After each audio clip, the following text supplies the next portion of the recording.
রূপালী জগতের নামে অশ্লীলতা আছে না নাই? এই টার্মটা আপনারা জানেন না? রূপালী জগৎ কি জগৎ? আসলে কি রূপালী জগৎ না অন্ধকার জগৎ?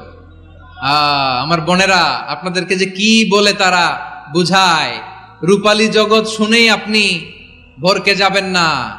রূপালী জগতে যে নারী যত বেশি উলঙ্গ সে নাকি তত বেশি সাহসী।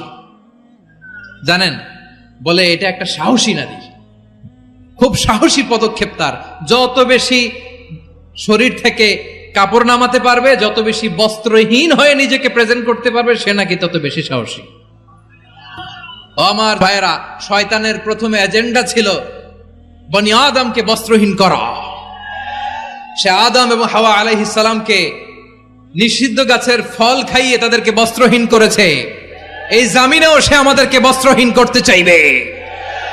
এই রূপালী জগতের নামে তারা এটা করে। আমার প্রিয় বোনেরা, আপনি জানেন না আপনার দাম কত। ওরা আপনাদেরকে বিজ্ঞাপনের সস্তা পণ্য বানাতে চায়। ওরা আপনাদেরকে ওদের ভোগের লিপসার টুলস বানাতে চায়। ওরা আপনাদেরকে দিয়ে ওদের খায়েশ পূরণ করতে চায়।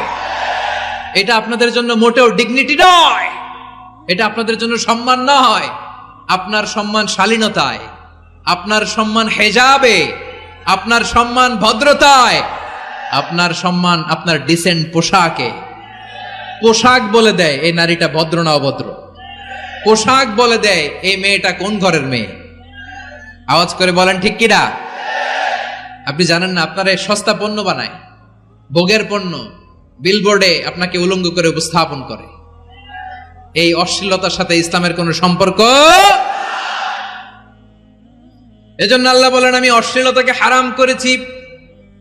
অশ্লীলতাকে হারাম করার প্রথম কারণ হলো এর মাধ্যমে মানবতাকে অপমানিত করা হয়। কারণ মানুষের সম্মান মানুষের পোশাকে। মানুষ যখন পোশাকহীন হয়ে যায়, বস্ত্রহীন হয়ে যায়, তার সম্মান কমে যায়। ঠিক কিনা? অশ্লীলতাকে হারাম করার প্রথম কারণ হচ্ছে মানুষ মানুষকে অপমান করে। একটা নারী, সে তো সম্মানিত। নারী যে কত সম্মানিত, নারীরা এটা বুঝেই নাই।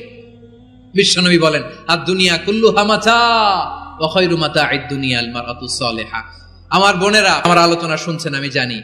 আপনাদের এই গর্ভ যে কত দামি আপনি জানেন না। আপনার পেট থেকেই আসবে আগামী দিনের সালাহুদ্দিন আল আইয়ুবী।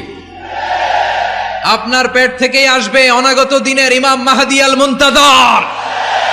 আপনার পেট থেকেই আসবে অনাগত দিনের ফয়সাল, ওয়াসিম, মুগ্ধ, আবু সাইদের মতো বীর যোদ্ধা।